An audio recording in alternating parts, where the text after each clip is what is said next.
con los doctores Luis Díaz, Rafelina Trinidad y José Pichardo. Por Televiaducto Canal 3, el canal de los mocanos. Estamos entre galenos. Buenas noches, amigos televidentes. Desde Televiaducto Canal 3, el canal de los mocanos, una nueva entrega semanal de Entre Galenos. Entre Galenos, el programa más completo y diferente de la televisión, su canal abierto al debate para las incertidumbres que en materia de salud individual y colectiva tienen todos y cada uno de ustedes. Buenas noches, Rafelina. Oye, reapareció Rafelina, compadre. Así que bienvenido a tu hogar. Ricardo, ya te estábamos extrañando. Así me dice mi mamá, bienvenida a tu hogar también. Decíamos en programas anteriores que tú ya con esa nueva modalidad de esclavitud de la medicina, que es la residencia médica, que ya te había desaparecido. Y bueno, decía, usted sabe que como R4 nos mantienen rotando. Sí, ya habíamos hablado de que tú estabas en el Darío Contreras. Estoy en el Darío Contreras. Supongo que debe ser una gran experiencia, porque... Sí, o sea...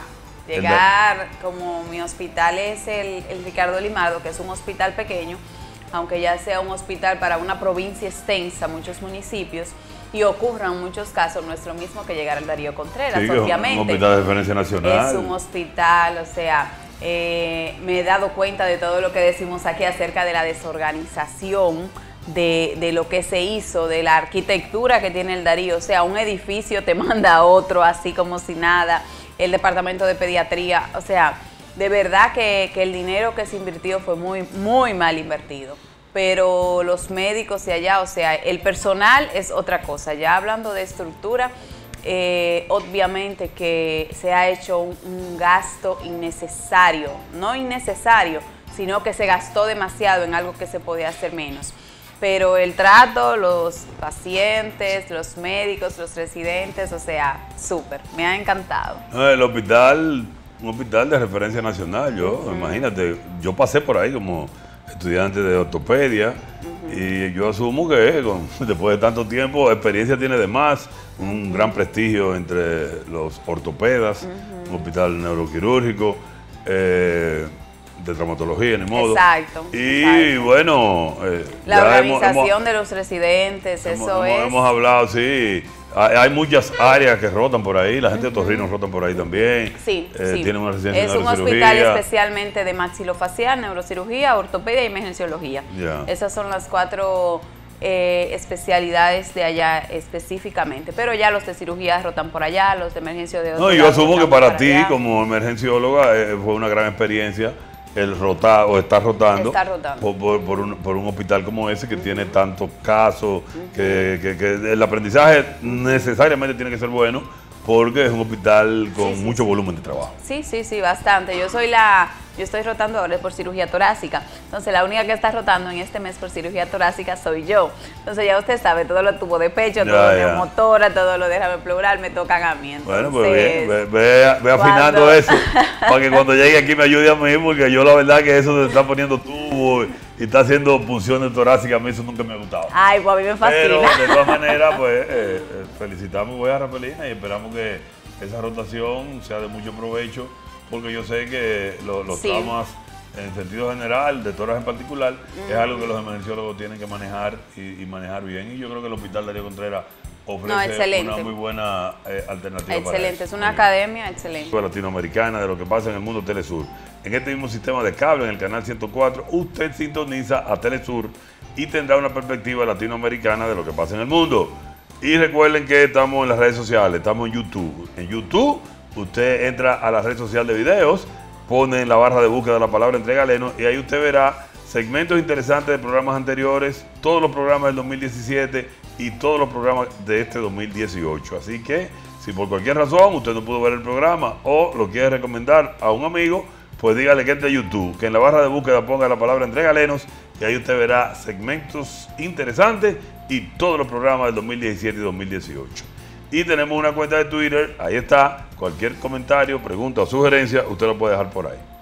Miren, señores, en Educación Ciudadana, hoy tenemos una entrevista que yo estoy seguro que a muchos de ustedes les va a agradar porque es un tema que no se ha tocado aquí nunca y que queremos tocarlo esta noche y ver el enfoque que se le va, que le da a la persona que hemos invitado a estar con nosotros esta noche. Pero en Educación Ciudadana nosotros queremos, aunque sea brevemente, poner este video que está circulando en las redes sociales. Y la semana pasada hicimos alusión a este problema. Miren ustedes, amigos televidentes, vamos a ponerle una parte del video, pero miren ustedes esto. Rosa Altagracia Berlora, estoy ahora mismo guiando en la autopista Duarte y mi cristal, el cristal delantero del automóvil sufrió un impacto de una pedrada.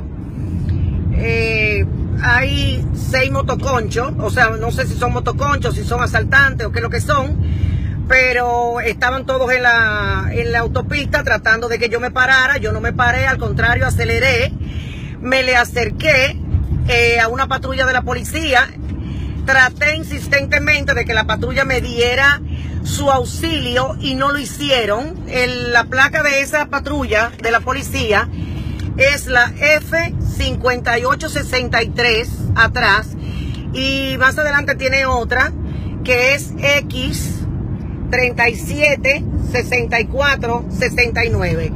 Así es que compartan este video para que la policía, el jefe de la policía, quien sea, que se sienta responsable de custodiar los predios de la autopista Duarte a nivel de Villa Altagracia.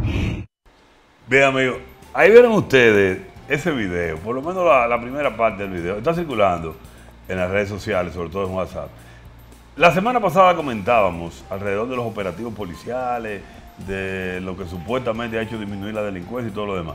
Fíjense ustedes, eso fue esta semana, y esa es una queja que yo particularmente he recibido de gente de mi entorno que se ha visto en actos parecidos a esto. Y a mí particularmente me pasó una noche, hace como alrededor de 4 años. Por suerte, cuando se me pinchó la goma, me arrimé a un colmado, era temprano relativamente, y pude resolver el problema.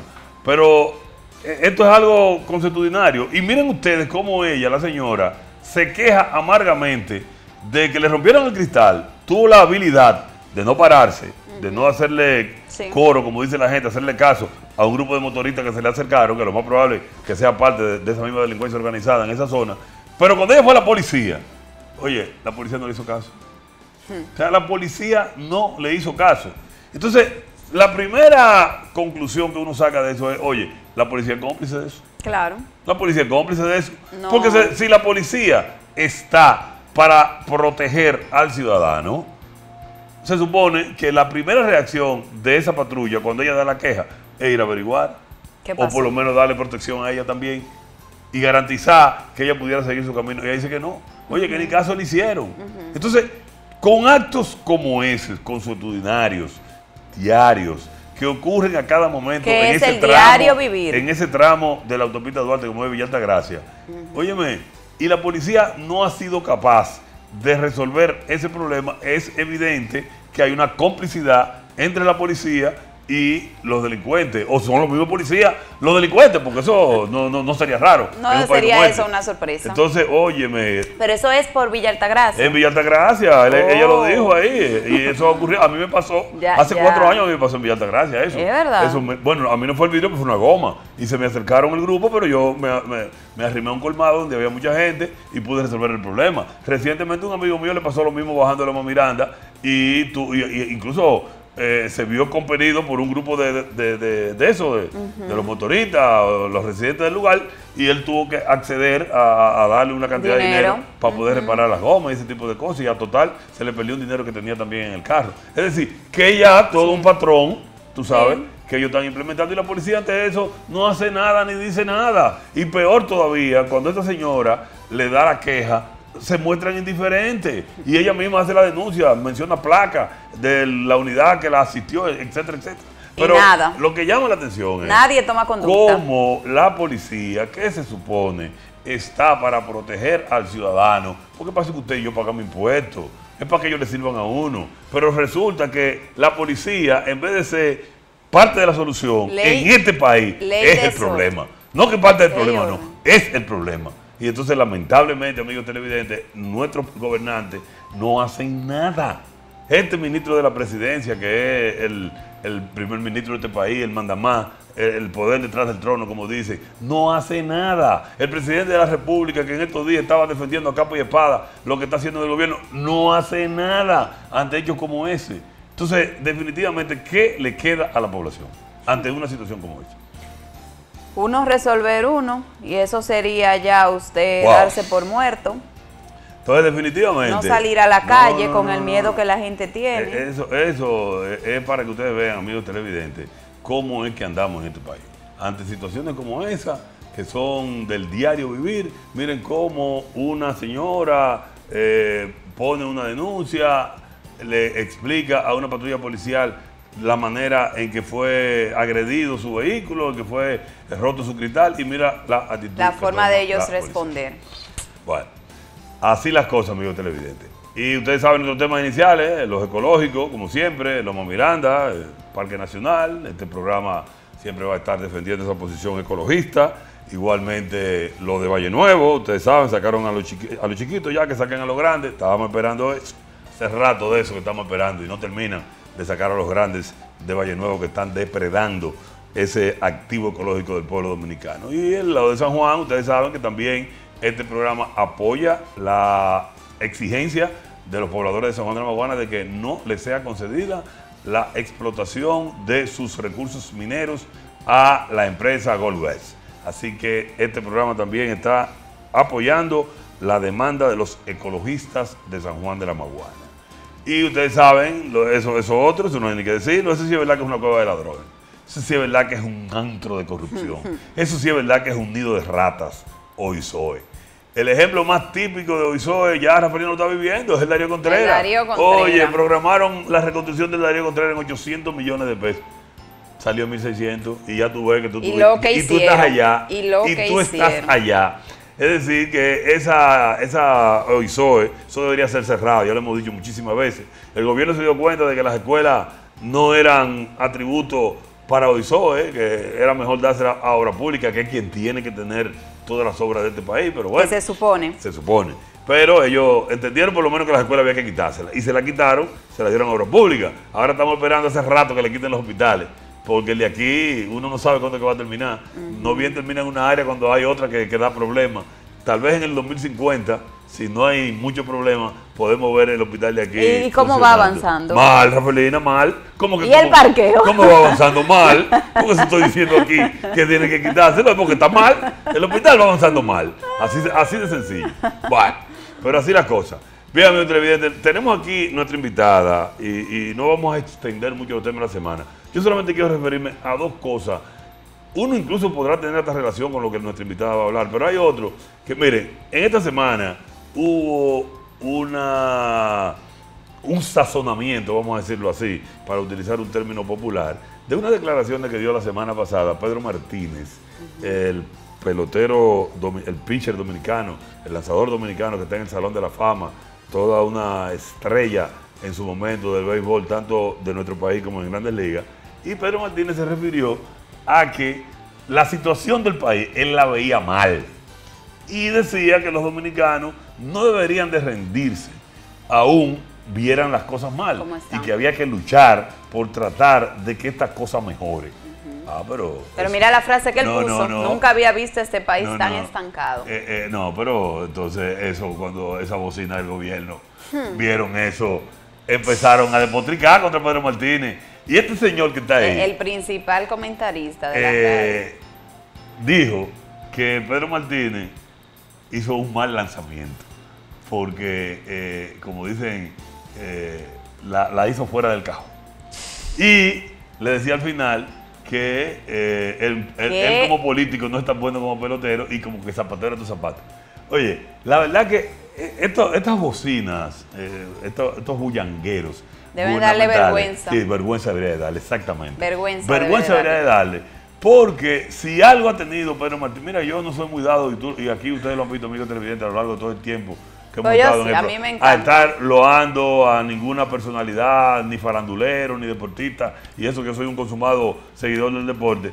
Pero uno tiene que reconocer que Pedro Martínez ha mantenido una actitud muy vertical, ha proyectado siempre una imagen de mucha seriedad y en su momento, cuando fue pelotero, era un ejemplo. Representó a era un ejemplo país. de su generación y de nuestro país. Ese señor nunca se le vio vinculado a ningún escándalo de esteroides, de consumo de drogas, escándalo y nada de esas cosas. Solamente aquel famoso incidente con Don Zimmer, pero eso es parte del deporte, eso es parte de los juegos, del juego de pelota, se vaciaron las bancas. Una persona humilde. Eso, pero en sentido general, es una persona exactamente con un perfil de un individuo serio, dedicado a su trabajo y muy preocupado por su entorno, por lo menos por su entorno familiar, de sus amigos y esas cosas. Que Eury no es digno de mencionar su nombre. Entonces, este individuo, este tal Eury Cabral, yo digo este tal porque yo nunca, no veo la trascendencia que tiene, no veo el aporte que ha hecho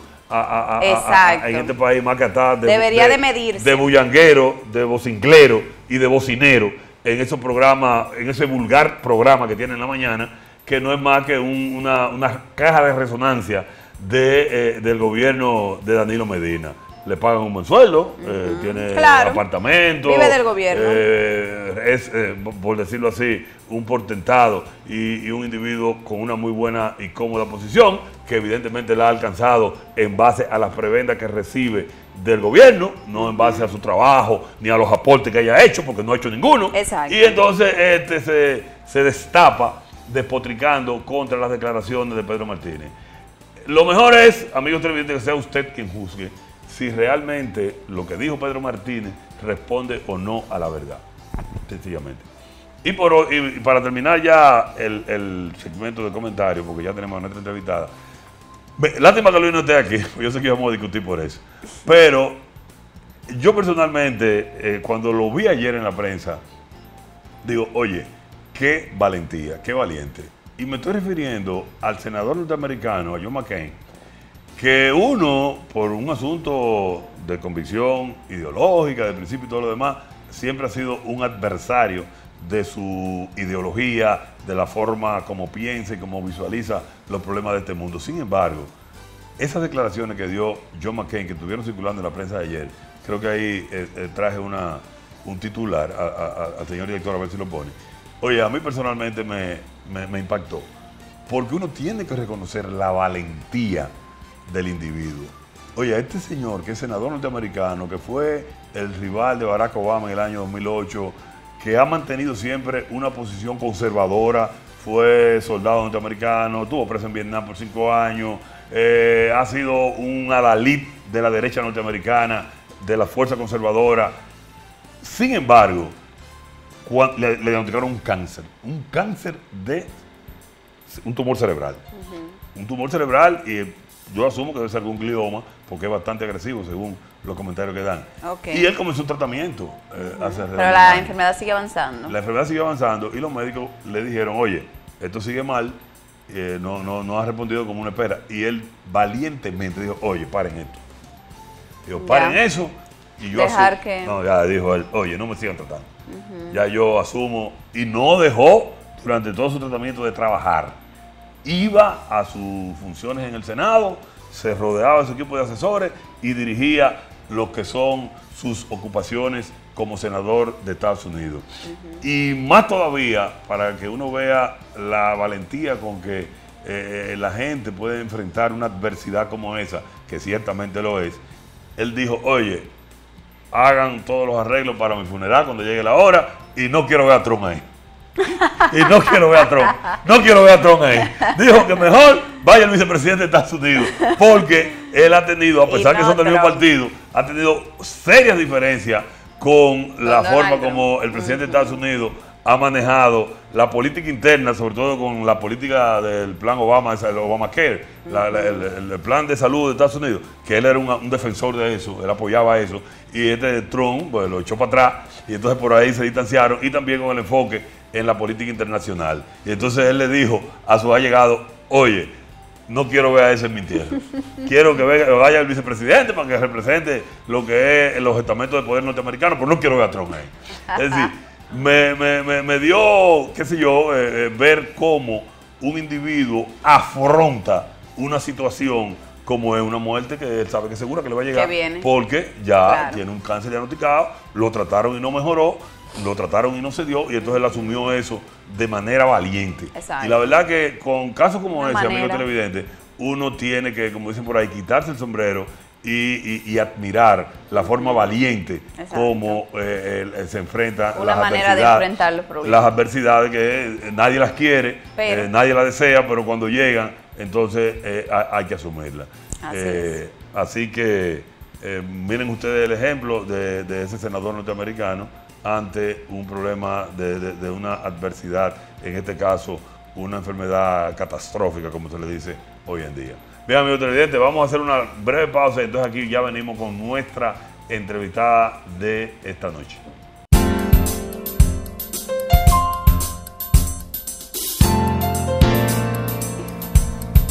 Bien, amigos, estamos aquí de regreso y tal y como habíamos prometido, tenemos con nosotros hoy aquí a una invitada que nos va a hablar de un tema que no lo hemos tocado nunca acá, pero yo entiendo que es de mucho interés e importancia porque es algo del día a día.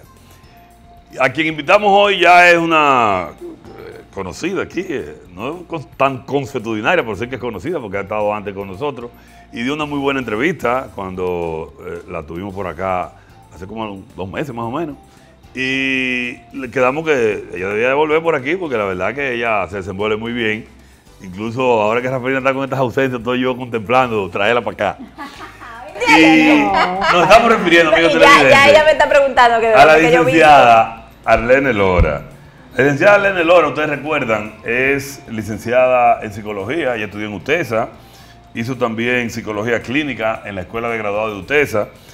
También tiene una maestría en habilitación docente y actualmente está también cursando psicología forense. Es decir que Arlene tiene psicología por un tubo y 7 llaves, como dicen popularmente. Y entonces Arlene está con nosotros aquí esta noche para hablar de un tema que yo sé que a muchos de ustedes y a mí particularmente cuando me dijeron cuál era el tema me interesó mucho. Y nos estamos refiriendo al duelo.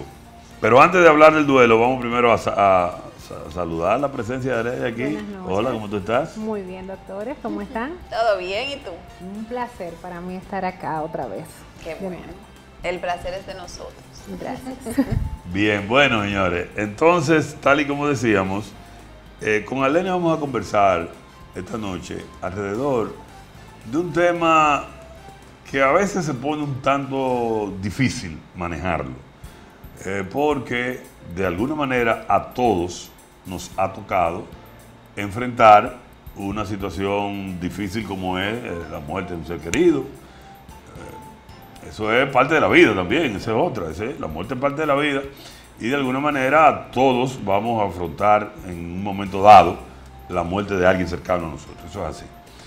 Y no todo el mundo tiene la misma actitud ante eso.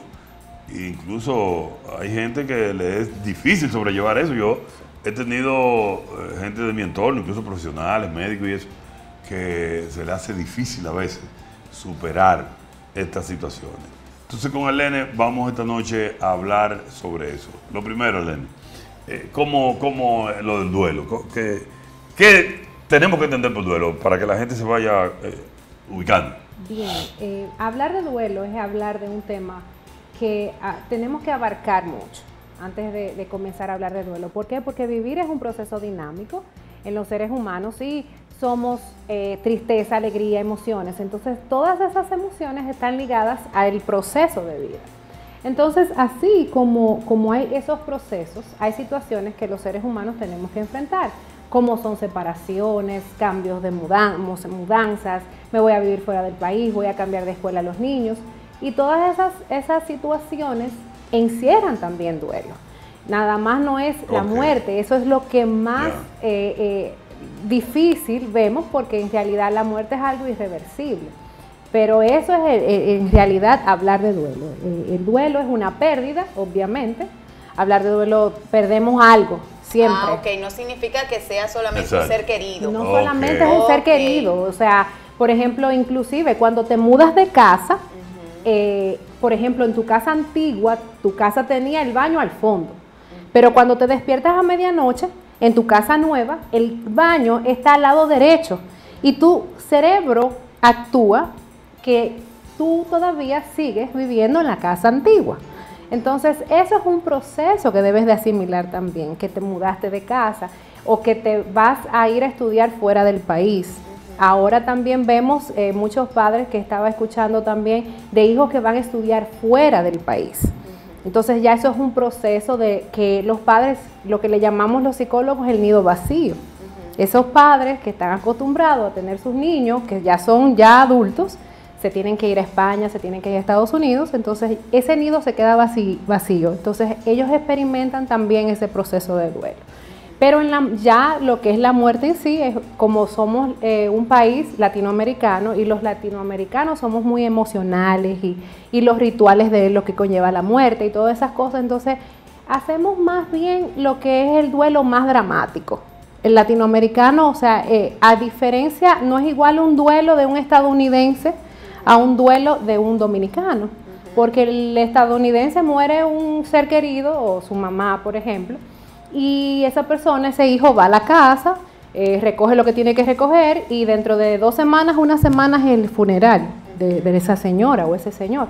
Nosotros no, nosotros ya el funeral ya es más tradicional, que está el novenario y todos esos rituales que nosotros hacemos, entonces es porque por costumbres también, por cultura. Bueno, pero mira, ahí tú has introducido algo que yo pienso que es importante también y ver el enfoque que se le da. Y porque eso es algo que esa parte de la cultura ha ido cambiando. Tú decías, y yo te lo digo porque ya yo estoy afrontando ese tipo de situaciones, es decir, cuando los hijos se van. Sí. Anteriormente no era muy común en el país, vamos a decir 2 generaciones atrás, el que la mayoría de los muchachos permanecían con los padres, incluso en su época de estudio y todo lo demás, y ya luego al final, bueno sí, cuando se casaban y todo lo demás, ya sí se iban del hogar materno o paterno. Pero hoy en día, cada vez más, sobre todo en los sectores de clase media, se ve lo que tú estás señalando, es decir, de que ya los muchachos, como hacen en otras sociedades ya más desarrolladas que la nuestra, terminan, vamos a decir, el bachillerato, van a la universidad y se van del país. O se van de la ciudad. De la ciudad donde viven. Es decir, que ante ese tipo de situación, ¿cuál es la recomendación que hay? Bueno, la recomendación, nosotros los psicólogos siempre, mayormente antes no existía ir al psicólogo, porque eso es otra cosa que también estamos acostumbrándonos ahora. Ya las personas ya tienen una cultura más aceptada de que tengo que ir al psicólogo porque estoy triste porque mi hijo se fue. Entonces, mi sugerencia para los padres es que debemos de estar preparados porque los hijos no son de nosotros, es un préstamo que se nos hace. Y ese préstamo tenemos que saber administrarlo y darle calidad para saber que ese muchacho, cuando salga de la casa, va a actuar de manera correcta donde quiera que se desenvuelva y que no se va a ver afectado por el ambiente de llegar a un lugar, una cultura diferente y adoptar cierto tipo de conductas del entorno. Entonces, la constante comunicación ya no era como antes, que se escribían, se mandaban una carta, ahora no, ahora el FaceTime, ahora están las llamadas de WhatsApp, que la madre está más comunicada. Y obviamente la comunicación y la orientación, o sea, yo tengo que saber que ya cuando mi hija, que tiene 11 años, decida cuando cumpla 18 años y decida si quiere ir a estudiar fuera, ya yo tengo que irla preparando a ella y prepararme yo también, aunque es como le digo, las emociones van a estar ahí y la angustia y los llantos van a venir, pero es algo normal que debemos de prepararnos. Al igual, es difícil hablar de prepararse en caso de una muerte, porque todos nosotros los seres humanos, o sea, es ley de vida. Nacemos y tenemos que morir, pero tenemos que saber cómo vamos a actuar en el momento de que eso se presente, porque muchas veces se nos olvida que debemos de funcionar mientras ese ser querido está ahí, fallecido, y debemos de salir a resolver ciertas cosas. Entonces, ese es el gran problema de nosotros, que a veces el duelo nos paraliza y nos pone de una manera en que no puedo hacer nada, o sea, no voy a funcionar porque tú te fuiste, no voy a funcionar porque ya no estás.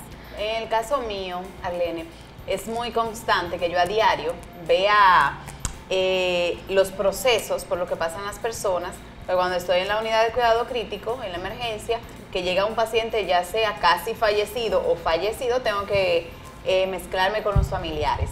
Y entonces, ahora que tú dices de eso, como que uno lo enfrenta de una manera, otro de otro, ¿podríamos decir entonces que el duelo tiene etapas? Claro que sí. Porque hay algunas personas que uno le dice, señora, estamos haciendo lo posible. Por ejemplo, si estamos en un ACLS, en un proceso de reanimación del paciente, ya sabemos de lo que va a pasar después.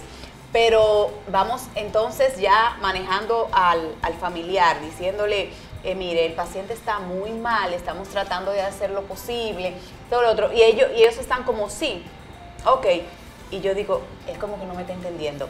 Y vuelvo y le digo, señora, el paciente está muy mal, o sea, es probable que vaya a fallecer. Y ellos se quedan, y tú dices, concha, le tendrá de decirle que se está muriendo, para que me entienda. Pero hay veces que luego de eso ellos se quedan igual, o sea, ellos están viendo que el paciente está muerto, que ya falleció, y ellos se quedan como... Entonces, hay etapas, porque hay algunos que no lo asimilan de esa manera, ya es diferente. Entonces, ¿podrías tú hablarnos si hay etapas de duelo, cuáles son? Antes de yo hablar de las etapas, te voy a dar las gracias, porque de verdad explicaste que según tu posición de doctora, tú le vas explicando a los familiares del paciente el proceso en que el paciente se encuentra. Y hay médicos que son muy fríos que le van a explicar, mire, usted, el paciente suyo se va a morir y prepárese porque se va a morir. Entonces, agradecerte porque en realidad tú haces una intervención inconscientemente para que ese familiar no te entre en crisis. Entonces, las fases del duelo, en todos los procesos son 5 fases. Hay muchas teorías de muchos autores, está Bowlby, está Kolber, está Pollock, pero la que más yo siento que la ajusto un poquito es de Elizabeth Kubler-Ross, que ella es una sueca que vive en Estados Unidos y ha hecho las fases del duelo en 5. Entonces, donde tú explicas, donde le estás diciendo al familiar, mire, lo estamos reanimando y todo eso, esa es la fase de negación. Esa es la fase de negación, esa es la primera fase. Cuando ellos como que no aceptan, como ellos que no lo que entienden, tú me estás diciendo. no, ellos no entienden, ellos dicen, no, pero cuidado si ese médico me está diciendo que es la verdad, porque yo creo que yo lo vi bien a él ahorita. Entonces, aunque tú le des la noticia que ese paciente falleció a ese familiar, ellos dicen, no, eso es mentira. Es igual que también cuando está el accidente de avión, por ejemplo, que no se encontró un cuerpo en sí. El familiar, o sea, el deudo, que nosotros les decimos, ellos siempre, a veces se quedan en esa etapa, porque ellos dicen, él va a volver, él va a regresar, y un día se va a parar en esa puerta y va a regresar. Entonces hay personas que se quedan en la fase de negación. Está la segunda fase, que es la fase de la ira, que ahí comienzan a ya decir, bueno, sí, ya se murió, pero ¿por qué? ¿Por qué se me murió? ¿Por qué a mí? O yo debí de llevarlo a otro centro asistencial, porque aquí no hicieron nada por él y se murió. Y lamentablemente se murió. Entonces, en la fase de la negociación, ahí es cuando los seres queridos, me refiero a lo que es la muerte, comienzan a buscar las formas de preparar el funeral, de volverse diligentes a la hora de resolver y de reorganizar. Mira, tú te encargas de esto, tú te encargas de esto, tú te encargas de mandar a hacer la misa, tú te encargas de la funeraria, tú vas al cementerio a organizar todo eso. Y esa es la fase de la negociación. Entonces hay una fase que es la fase del duelo emocional. Hay un dolor emocional, que eso mayormente se da después del novenario. Las personas que son católicas, que somos católicas, celebramos un novenario para nuestros seres queridos y ahí se hace fácil, porque en el novenario todas las personas están encima de ti, va mucha visita a la casa, vas a las misas y la gente te abraza y la gente es muy cariñosa contigo. Lo difícil es después de ahí. Después ahí, entonces yo como psicóloga y nosotros hablamos de que el proceso difícil, el dolor emocional entra después de los 9 días. Cuando tú tienes que enfrentarte a desmontar ese cuarto, cuando tú te tienes que enfrentar a comenzar, si esa persona tenía, por ejemplo, una empresa que ya comienzan a llamarte, mira, tú tienes que venir porque él dejó tal cosa o tienes que ir al banco. Entonces ahí entra el dolor emocional y ahí que tenemos que tener cuidado porque si no se sabe manejar, entonces se cae en una depresión. Y sabemos que la depresión, después de los 3 meses, o sea, si es antes de los 3 meses, la manejamos como una tristeza profunda. Pero si es después de los 3 meses, con una sintomatología que te presente poco apetito, que insomnio, que llanto excesivo, entonces ya ahí sí podemos hablar de depresión. O sea que en definitiva, ese sentimiento de abatimiento, depresivo si se quiere, utilizar el término que sentimos los que hemos perdido a un ser querido en esos periodos cortos, eso es normal. Eso es normal, porque por ejemplo, me falta hablar de la última fase, que es la fase de aceptación, que mayormente en un proceso normal de duelo, la fase de aceptación ya se daría a los 6 meses o 9 meses, que ya aceptar que ya esa persona ya se fue y no va a volver y ya no está al lado de nosotros. Pero entonces, doctor, cuando usted dice que eso es normal según las etapas, entonces ya hablamos de un duelo no resuelto. Cuando usted, por ejemplo, ve a una madre que perdió a su hijo, ya sea en un accidente, por enfermedad o por suicidio, por ejemplo, que tiene 20 años la habitación del chico, que no se ha movido una sola pieza del closet y que todas sus pertenencias siguen ahí, entonces ya hablamos de un duelo no resuelto. Claro. Ya el duelo hay que trabajarlo y ya el duelo se vuelve patológico.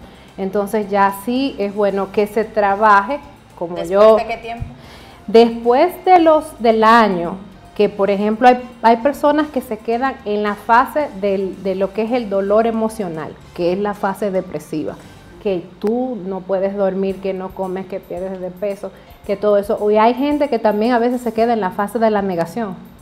O sea, hay pacientes que dependiendo de la fase, el psicólogo sabe en qué fase se encuentra, o el psiquiatra, el profesional de la salud se va a dar cuenta mucho de en qué fase puede ser que esté viviendo esa persona. Entonces, si ya pasa de los, diría 5 años, ya entonces es un duelo patológico. No, ya, claro. Ya es un duelo patológico. Bien, señores, vamos a hacer una breve pausa. Qué interesante está el conversatorio este.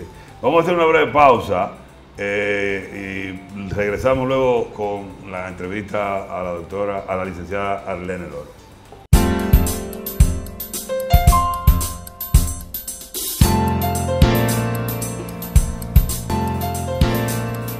Pongámosle nombre y color al tiempo libre. Entre galenos, hagamos este tiempo de ocio. Bien, amigos, en esta semana para tiempo de ocio le tenemos 3 regalos que yo estoy seguro que les va a gustar mucho a los que siguen esta sección. Y ya recuerden que estamos tomando los apuntes para la rifa de diciembre. Ya la semana que viene vamos a tenerle, lo más probable que sea una tablet. Pero estamos viendo a ver qué bueno le podemos traer a ustedes. Primer regalo de esta noche, eso que está ahí, apuntes de un normalista. Este sí que es interesante. Estos son los apuntes que los alumnos de Eugenio María de Hostos tomaban de sus cátedras. Y entonces esos apuntes fueron recogidos en una publicación de principio del siglo pasado y el Archivo General de la Nación lo rescató y lo publicó en un libro que es el que le vamos a regalar a ustedes. Ahí está el prólogo de Raimundo González, un destacado historiador dominicano, donde ustedes van a ver, el que se saque el libro, cómo los alumnos de Hostos, ese gran pedagogo boricua, antillanista, que prácticamente revolucionó la educación dominicana, entonces, cómo ellos tomaban los apuntes de las cátedras que él daba. Entonces, el primer regalo que le vamos a dar a ustedes. Segundo regalo que le vamos a dar a ustedes, a propósito de que en este mes, un aniversario más del nacimiento de Fidel Castro, pues le vamos a dar anécdotas sobre Fidel. Un DVD del año pasado, por cierto, a propósito de los 90 años que él cumplió antes de morir, porque murió teniendo 90 años. en donde diferentes personajes que van desde Gabriel García Márquez, Alicia Alonso, Aleida, la hija del Che Guevara, Harry Belafonte, el músico norteamericano, Jesse Jackson, el político norteamericano, el Han Aaron, el pelotero norteamericano, en fin, varias personalidades que se relacionaron con Fidel van a interactuar en este video de la documentalista norteamericana Estela Bravo. Es decir, que es un regalo que yo pienso que la gente que sigue la historia contemporánea lo va a disfrutar cuando oigan a todas estas personalidades hablar sobre Fidel Castro. Y por último, en tiempo de ocio le vamos a dar, bueno, este sí que al que le gusta la buena música, a Nana Mouskouri. Nana Mouskouri en español. Nana Mouskouri, esa es una cantante griega, ha vendido 300 y pico millones de discos, una de las cantantes que más discos ha vendido en la historia. Ha versionado esas canciones en español, en inglés, en griego, en francés, y la verdad que es una voz dulce. Yo lo único que Nana Mouskouri nunca me ha gustado es que es la preferida de Leonel Fernández, solamente por eso no quisiera, pero la verdad que vale la pena oír a Nana Mouskouri, porque Nana Mouskouri debe ser una de las más dulces voces que haya hoy en día. Seguiré sus pasos, caminito a Dios. Bueno, pues ahí tienen ustedes. Esos son los regalos que tenemos para hoy en tiempo de ocio. Ahí tenemos entonces, a propósito del mes de la educación, porque comenzó el año escolar, le vamos a dar apuntes de un normalista, los apuntes que tomaron los alumnos de Eugenio María de Hostos. Le vamos a dar anécdotas sobre Fidel, el DVD donde hay comentarios sobre la vida de Fidel Castro de diferentes personajes de esta época, y le vamos a dar un DVD en MP3, perdón, un CD en MP3 de las canciones en español de Nana Mouskouri. Así que el que llame al 809-578-0048 se va a llevar estos tres regalos. 809-578-0048. El que gane inmediatamente va a estar participando en la rifa que para diciembre tenemos de lo más probable una tablet, como hemos hecho en otras ocasiones. Así que ya lo saben, 809-578-0048. Esos tres regalos en tiempo de ocio. Bien, señores, vamos entonces al último tramo del programa y vamos a seguir conversando con Arlene acerca del duelo. Arlene, entonces, hay gente que definitivamente, lo he visto, se quedan estancados, oye, y le da un tremendo problema superar este asunto del duelo. Yo he tenido dos compañeras médicas. Una tiene una característica, como tú señalaste, de que tiene la casa que no le pongan la mano, que así era que ella vivía, y mi mamá no se puede tocar eso porque esa era mi mamá, y no hay forma de que después de 3 años de muerta le pongan la mano a nada de lo que hay en el cuarto donde ella vivía. Y otra, una persona allegada a mí también, tiene alrededor de casi 1 año y oye, todavía sigue con esa obsesión alrededor de la figura materna. En estos casos, ¿qué se recomienda? ¿Qué debe hacer una persona que está pasando por una situación parecida? Cuando yo tengo neumonía, yo voy donde usted, que usted es el neumólogo. Entonces ese es el problema de acá, de este país, que nosotros, los dominicanos, y me incluyo, tenemos miedo de ir donde el psicólogo, porque el psicólogo es para locos. El psicólogo es para gente que no está bien de la cabeza. Tiene problemas mentales. Entonces yo no me... También está el asunto de que no quiero ir a donde el psicólogo, porque si me ven en la clínica que yo estoy yendo donde el psicólogo, van a asumir mis amigas que yo tengo problemas. Pero eso es igual. Es como le digo, si yo tengo neumonía o bronconeumonía, yo voy donde usted y usted me va a sanar. Y así mismo hace el psicólogo. Si el psicólogo se da cuenta de que ese paciente o ese cliente o usuario tiene una depresión, obviamente lo va a mandar donde el psiquiatra. ¿Por qué? Porque los psicólogos, y vuelvo y lo repito, no medicamos, no somos doctores. Para un psicólogo medicar tiene que estudiar medicina. Sencilla, así tan sencillo. Entonces, el psicólogo se va a dar cuenta de una depresión. Un paciente depresivo no es nuestro paciente. Claro, eso, Un paciente depresivo, inmediatamente nos damos cuenta que ese paciente tiene depresión, tenemos que referirlo donde el psiquiatra. Claro. Porque el psiquiatra lo va a medicar con antidepresivos, con ansiolíticos, con todos los medicamentos que se necesiten para disminuir esa depresión, para eliminarla, para erradicarla. Entonces debe de ir a tomar terapia. Ese paciente que no sale de esa fase de duelo debe de ir donde un psicólogo. Y si el psicólogo se da cuenta de que el asunto ya requiere medicación, entonces ya tiene que ir donde el psiquiatra a ser medicado. Pero entonces, ¿cómo tú ayudas y le induces a esa persona? Porque, por ejemplo, ahora, la amiga donde yo estoy viviendo ahora, a ella se le murió su mamá hace 2 años.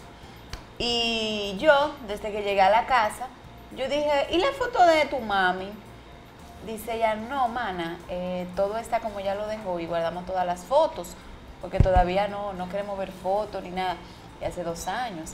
Y como dice el doctor, la casa está intacta, como ya la dejó, los muebles, todo, porque ellos no quieren mover nada. Entonces, ahora que estamos en ese aspecto, podemos llegar a un duelo patológico, o ya es un duelo patológico. Ya es un duelo patológico. Entonces, ¿de qué forma tú ayudas a esa persona de una manera que no se sienta peor de lo que ya está, o de que no se sienta peor contigo?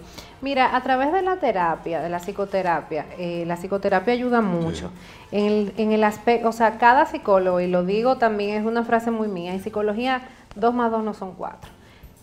Cada persona es diferente y cada terapia va a ser distinta, obviamente. Entonces, esa psicoterapia va a ser, por ejemplo, aplicada a la relajación. Por ejemplo, yo voy a ese paciente lo voy a relajar, lo voy a llevar a un punto donde traerlo a recuerdos gratos y todo eso. Entonces...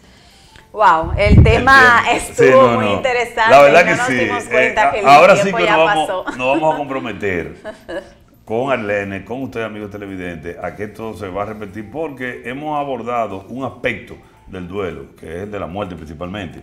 Pero ya Arlene ha dicho que hay otros aspectos que también hay que abordar. Y ahí está la separación de los hijos, cuando termina con el novio, cuando te divorcia, y todo ese tipo de cosas. Entonces, sí, es muy diferente cuando eso lo vamos a tener pendiente. Sí. Amigos televidentes, quien ganó fue Mercedes Estrella de García. Con Mercedes Estrella de García, de la calle Elías Jiménez, número 7, del barrio Don Bosco, nos vamos a comunicar para hacerle llegar los premios. Ella de una vez está participando en la rifa de diciembre. Y agradecemos que Mercedes esté con nosotros esta noche y a todos ustedes por la atención que han prestado a este interesantísimo programa. El próximo sábado, a partir de las 7 de la noche, vamos a tener otra entrega más de Entre Galenos.